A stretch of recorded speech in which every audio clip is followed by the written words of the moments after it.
Je commence par sourire. Je salue tous ceux qui m'aiment. Et je salue ici, premièrement, ma fille, ma mère et ma grande sœur Elodie, Bafoussam. Je vais parler d'un point auquel je reviens pour faire la continuité, puisque des histoires continuent là-dessus. Comme je les avais salués au départ sur un point et que le titre fut intitulé L'homme accompli. Aujourd'hui, c'est plutôt l'homme à toute épreuve. Vous voyez, je les ai apporté mes salutations dans la première vidéo concernant la trahison que ma mère a portée contre son amour pour moi. Tandis que mon amour pour elle, je l'ai toujours gardé et je la garde toujours et je l'aimerai toujours. Que ce soit elle, que ce soit mon papa qui est décédé il y a longtemps, et tous les deux, et jusqu'à ce qu'on se retrouve dans l'éternité avec Jésus-Christ, notre Dieu. Oui. Malgré toutes les histoires de chair et les intérêts charnels et égoïstes ici-bas, que mon père tenait toujours et elle est allée au-delà, et par la suite, je l'aime toujours et je l'aimerai toujours. Et malgré qu'elle a trahi son amour pour moi, je l'aimerai toujours. Et ainsi que mes frères et sœurs, qu'elles ont les mêmes opinions injustes, et ainsi de suite, vous voyez. La fois passée, j'ai discuté avec elle à l'ouest. Je lui ai dit, vous accusez mon grand de tort et à travers, et vous l'avez fait autant de reproches. J'admets, j'essaie d'éclairer, et étant donné qu'à un certain moment donné, il réfléchit moins, j'ai toujours essayé de l'aider à bien réfléchir sur tous les points, afin d'éviter de s'attirer des ennuis par certains des mal conduites de sa part, et ainsi de suite. Je l'ai toujours fait et j'aurais voulu que ça soit chaque membre de ma famille, de mes frères et sœurs qui essayent de l'éclairer, de l'aider, de l'amener dans ce sens à bien se comporter. Et il n'est pas méchant et il est compréhensif. Et surtout qu'on puisse l'aider. À un certain moment donné, les histoires des études, l'école, les traits ou encore les lettrismes entrent en scène. Vous voyez. Et il peut se retrouver réfléchissant de gauche à droite, en moins ou toujours en moins. Et il faudrait qu'on l'aide. Et je l'ai fait et j'aurais voulu que les autres le fassent. Mais au lieu de cela, il tente toujours de vouloir faire ce qu'il soit arrêté par les policiers et qu'il puisse être encore coffré ou remis de nouveau en cage. Ce qui n'est pas déjà surtout propre pour une famille. C'est déjà trop sale, puisque les linges sales se lavent en famille et chaque famille a des problèmes et des responsables ou à partir de l'aîné ou celui qui ou celle pourrait jouer le rôle de l'aîné pour arranger. Mais ils ne veulent pas le faire et ils aiment voir la famille dans le désordre, dans le trouble et que les choses avancent comme ça, ce qui n'est pas juste. Comme je disais, de toute façon, dans une famille, il y a toujours des problèmes et où il faut trouver une solution. Au lieu de trouver la solution afin de mettre le grand au parfum ou de mettre le monde au parfum au sens positif, ou de reprocher ou de mettre chacun, ou de faire un petit jugement de conscience pour chacun, ou de reprocher là tel a mal fait ou tel a mal, et que chacun soit conscient de cela et que ça s'arrête et que la famille avance. Ils ont par certains amalgames de combines, de rancune, trouvé bon de porter plainte contre le grand. Ce qui est sale d'office, que le grand a tort ou que le grand a raison, ce qui est sale, ce sont les choses qui s'arrangent plus facilement dans des familles, sans qu'on y arrive. Pour voir à quel point ma famille est méchante. Pour moi, dire la vérité, moi je m'en fous que quelqu'un pourrait dire, parlant comme ça de sa famille, ainsi de suite. Le diable est ouvert et nu aujourd'hui parce qu'il avait tenté l'attentat contre le Seigneur dans les cieux pour mettre le Seigneur à nu. Mais c'est lui que le Seigneur a mis à nu avec les anges qui l'auraient suivi, ainsi de suite, ou qui l'ont suivi. Et il est à nu dans l'univers aujourd'hui, qui était même le fils de la maison, le fils de la famille, le premier fils même de la famille. C'est même à cause du diable que le même Dieu est revenu manifester sa capacité en se déguisant à travers des masques, Fils, Père, Saint-Esprit, ainsi de suite. C'est le même Dieu. C'est ce titre que Jésus porte, que le diable portait au départ. il avait trahi. Vous voyez. Étant donné que Dieu est le Dieu de la vérité, il n'a pas dit que comme c'est un fils de la maison, je vais tolérer, je ne dois pas rendre cela public ou de médiatiser. Il lui est couvert de honte et il a chassé de là avec les autres anges et ainsi de suite. Vous voyez, moi je fais pareil. Étant donné que Dieu m'a conçu, Dieu a permis que je sois formé dans votre mère, déjà avec une notion qui détecte tout ce qui est impur, tout ce qui n'est pas vérité, tout ce qui n'est pas juste. Et je me suis toujours attaqué contre leur méchanceté et contre leurs injustices et toute autre forme de manigance de l'injustice et autres, ou de sa comportement, ainsi de suite. Moi, j'ai essayé. Ils m'ont tout fait des menaces là-dessus. Ils ont promis que les policiers pourraient même nous arrêter, moi et le grand. Mais c'est au grand qu'ils ont porté plainte, ils ont porté la plainte. En fait, chaque fois des menaces et des promesses au sujet des policiers contre nous. De cette famille, ou surtout les garçons, des méthodes d'injustice, ils ont toujours essayé. La fois passée où il m'avait menacé, et la mère elle-même y compris, essayant de me battre. Et c'est l'onction de Dieu qui l'avait affaibli les bras là. Elle n'a pas pu me battre. Vous voyez, à cette époque, je devais avoir dans les, je crois, entre 23 ans, 24, 25 ans, quelque chose comme ça. Ils ont essayé de la sorte. Le Seigneur est intervenu pour moi. L'une des grandes sœurs avait dit, si je ne deviens pas fou, je vais trouver la mort. À moins d'une semaine, elle a perdu son garçon chez elle-même, de manière atroce. Et autres menaces, et autres accidents, autres malheurs que eux tous ils ont eu par la suite, vous voyez. Et Dieu défend ses hommes. Dieu défend ses hommes. Dieu s'en fout qu'on va essayer d'intimider ses enfants, ses hommes, avec les histoires de police, les gendarmes et les militaires ou tout ça. Dieu s'en fout complètement. Mais Dieu ne dit pas à ses enfants de s'en foutre de la police ou des militaires ou des gendarmes. J'ai toujours respecté des policiers, des militaires, et ainsi de suite. Je les ai même soutenus quand j'étais en pleine formation d'arts martiaux à pourchasser les bandits et les vandales et tout le reste. Vous voyez, quand personne ne me confond, les policiers, toutes ces personnes, toutes ces méthodes de gouvernement, ce sont des personnes préétablies par Dieu. Romains chapitre 13 est clair là-dessus. Et on doit les respecter, et c'est ce que moi je l'ai toujours fait. Et sans toutefois, je ne me laisserai jamais intimider ou influencer par des policiers, par les mauvais policiers, par des policiers de corruption ou les gendarmes de corruption. Ils sont pleins partout là, qu'ils aiment le faux. Je respecte aussi et je salue aussi tous mes amis militaires et et gendarmes et policiers. Vous voyez, ils me respectent beaucoup, je les respecte aussi beaucoup. Mais j'ai cette haine-là, j'ai ce mal, j'ai ce point contre l'injustice de la corruption de ces mauvais policiers, de ces sales policiers, de ces sales personnes même du gouvernement. Oui, j'ai le mal. C'est même plutôt eux les bandits. Et que les personnes comme nous doivent les porter des arrestations et autres formes. Vous voyez, de les livrer même à la colère divine. Vous voyez, parce que c'est eux qui ruinent le pays, que ce soit à travers la corruption, que ce soit à travers d'autres formes, d'épuiser les innocents, et ainsi de suite. Vous voyez, ce n'est pas juste. Et je me suis toujours chaque fois dit, que ce soit grâce à mon art martiaux, ou que ce soit par d'autres formes, ou à moins que Dieu le permet ou que Dieu ne le permet pas, mais ou à moins que Dieu permet et que Dieu me lâche, que ce genre de policiers, ce genre de gendarmes, ou même ce genre de juges, de corruption, de faux, et ainsi de suite, que si on envoyait plutôt que ce genre de personnes à ma situation, ce genre de personnes ne pourraient retourner. Vous voyez, ne pourraient retourner. Parce que j'ai déjà le mal dans ce sens, à cause du faux. Les policiers sont censés mener les vraies enquêtes sur une situation. Et le gouvernement est censé les soutenir avec les primes ou du mission ou avec l'argent de poche de ces missions, de mener les enquêtes.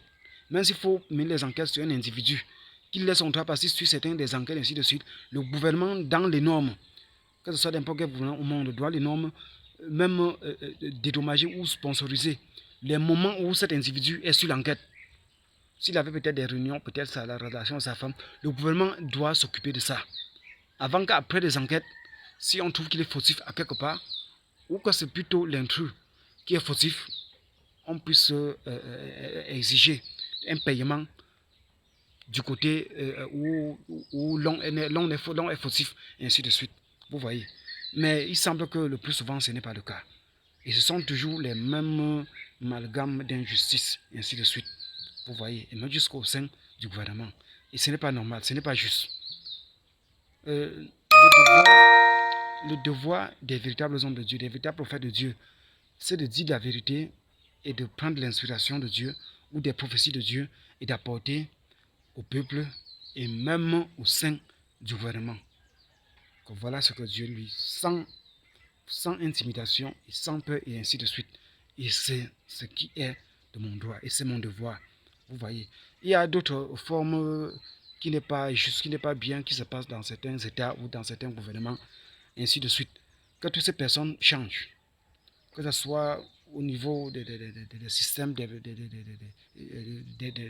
personnes qui exercent le ministère de la juridiction et autres formes qui peuvent appeler, autres ministères qui peuvent appeler, qu'ils essayent, qui changent, même pas qu'ils essayent, qui changent et qui se comportent droitement.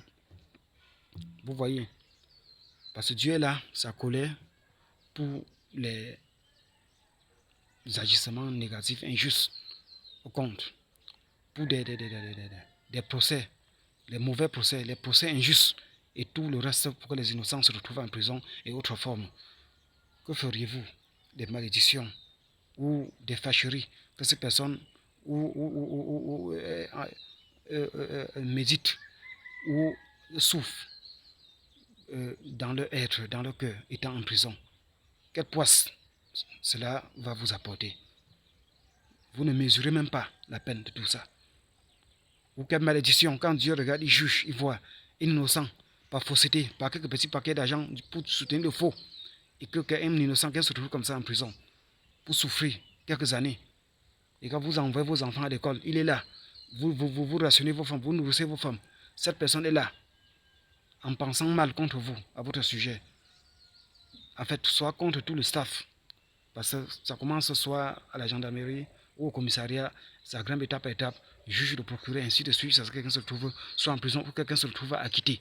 Mais que feriez-vous pour ces personnes qui se trouvent, peut-être pour quelques paquets d'argent qu'on vous a donné, pour fausseté?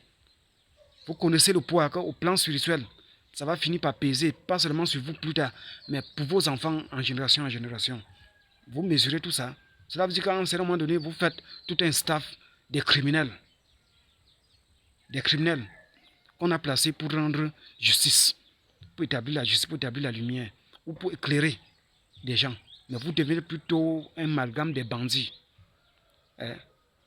Et qu'on va prétendre qu'un homme de Dieu que je suis, ou que est des autres hommes de Dieu, qu'on va vous envoyer, les faire avec les mandats d'arrestation, ainsi de suite, pour des méthodes de fausseté, qu'on tisse dans des familles, dans des quartiers, dans des maisons, d'aller lui porter main. Même rien que par certains des méthodes de force physique. Vous pouvez même aller même à 10, même à 5, et n'est pas rentrer. C'est plutôt vos tenues et vos armes qui retournent au poste. Quand vous faites quelque chose là-bas et que vous rentrez comme ça, moi je m'adresse aux faux policiers, à tous ces sales staff. Vous voyez, je m'adresse à eux parce que c'est leur sort, c'est ce qu'ils méritent. Je me suis toujours fâché, même sans me rendre compte des policiers, qu'on tue un peu de gauche à droite, de toi à travers. Ce sont toujours pour les pareilles histoires. Ce sont toujours pour les pareilles histoires. Parce qu'il y a certains débats peu staff. Dès qu'il monte là-bas, tout ce qu'il va dire, étant innocent, on ne va pas accepter. Dès que le policier vient, ou le policier parvient à l'amener, ou il fait quelque chose au policier, ou le policier parvient à l'amener, bien plus tard, il fait des retours au policier. Et ce policier, voilà, qui part comme ça, en punissant lui-même, son corps, et en punissant sa famille, les enfants et sa femme. Ils vont rester par derrière, faire comment? Tout ça, il y a des personnes qui ne veulent pas attendre la justice ou la vengeance de la part de Dieu. Ils préfèrent agir lui-même. Vous voyez. Je ne les encourage pas de faire tout ça. Ils ont essayé ça. J'ai dit à mon grand que non, ne brutalise aucun policier. Reste, ça arrive comme ça va arriver. Et des prières et ce que Dieu lui va faire pour te défendre, pour intervenir pour toi. Ne descends aucun policier. Parce qu'il est capable de le faire. Que ce soit 10 ou 5 policiers, il est capable de le faire. Il est capable de le faire. Mais je n'ai pas encouragé ça. Je lui ai dit que calme-toi, retiens-toi. Abstiens-toi de porter main contre les policiers, ainsi de suite. Et par la prière, et par la suite, on verra. Même si tu arrives là-bas, Dieu peut permettre que tu ailles là-bas et que tu rentres. Parce qu'on a déjà tout comploté. Ou on va toujours faire pour lui mettre main pour qu'il pour qu'ils rentrent encore en prison, comme ils l'ont fait. La fois passée, quand j'étais dans les rues, j'ai fait presque 3 ans dans les rues. Mais j'ai dit que cette fois-ci, je ne suis plus dans les rues. Je suis dans une concession. Je suis dans un toit. Et je suis prêt à prier. Parce que ma première arme fatale, c'est de prier. Je suis prêt à prier. Voilà ce que moi j'ai dit. Dans une famille, vous voyez. Vous voyez. Donc, ceci, pour que cela ne choque aucun État, aucun système gouvernemental ou aucune présidence, c'est pour cibler les injustices qui se passent dans des ministères ou des ministères de loi ou des ministères gouvernementaux ou des ministères de juridiction et ainsi de suite. Surtout pour ceux qui sont là rien que pour le faux. Vous voyez, ce n'est pas tous les policiers qui sont comme ça. Mais la façon dont je parle avec détermination, avec fâcherie, c'est contre les mauvais policiers, c'est contre les mauvais juges. C'est contre eux. Les juges d'argent, ils sont là pour l'argent. Ils ne sont pas là pour la justice. Donc ils sont établis. Donc la Bible le reconnaît même. Ils sont là pour du faux, pour du fausseté et des crimes. Donc vous voyez en quelque sorte des criminels même, c'est eux. Vous voyez, ce n'est pas juste. Ce n'est pas tous les juges. Je salue tous les vrais juges et tous les meilleurs policiers, tous les meilleurs gendarmes et tous les présidents.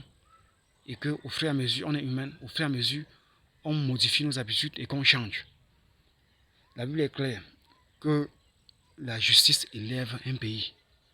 L'injustice détruit le pays et pas seulement, et attaque même au plan spirituel pour complètement rabaisser.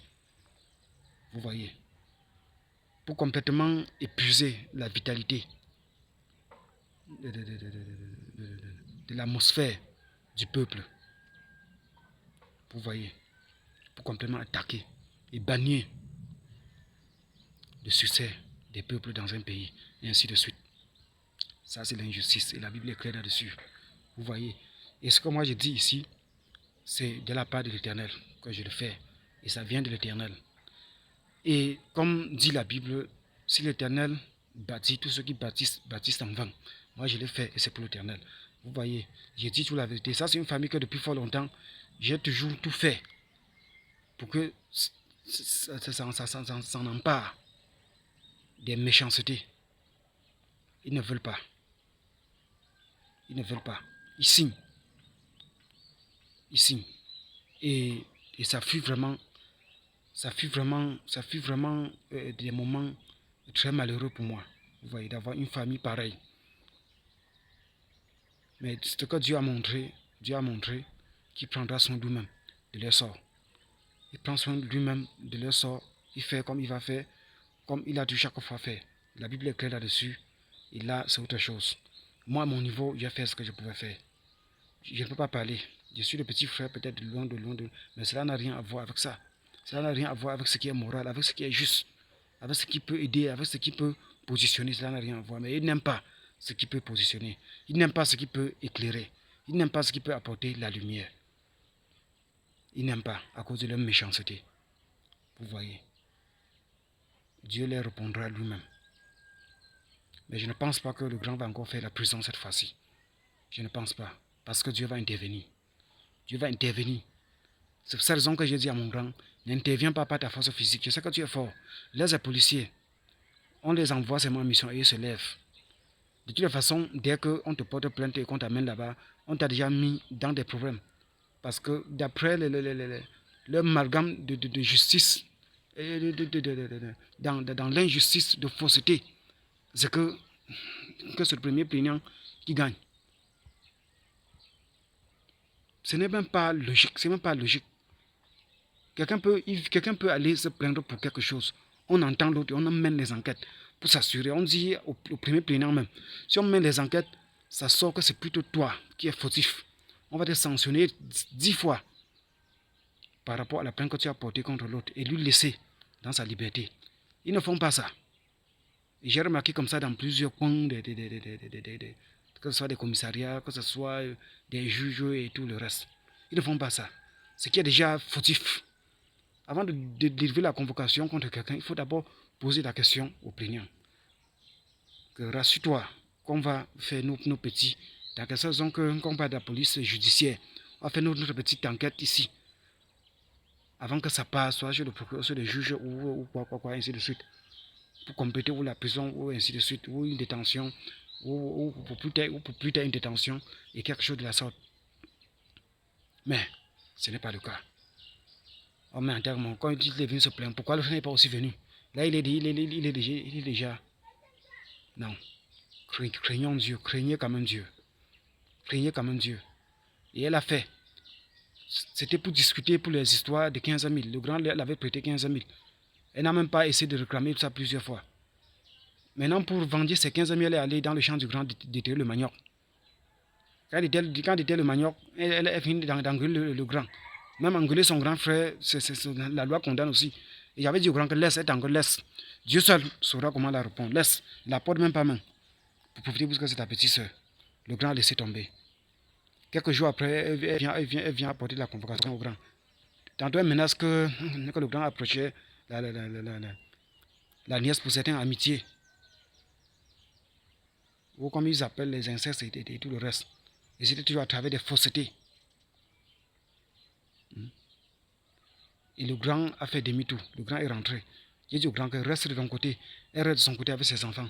Et le grand a dit que le grand a compris. Le grand est resté de son côté.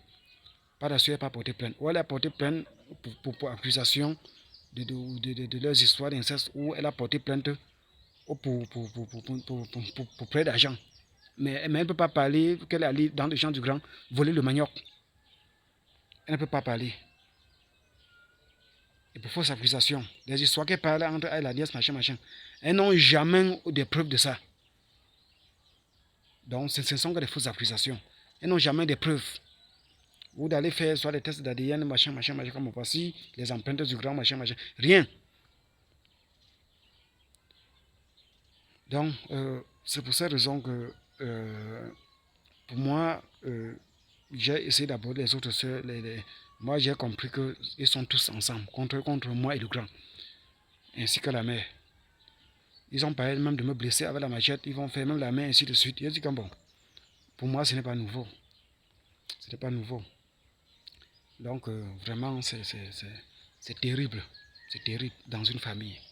C'est terrible. Vous voyez. Donc, merci. Et c'était ça. Et à la prochaine.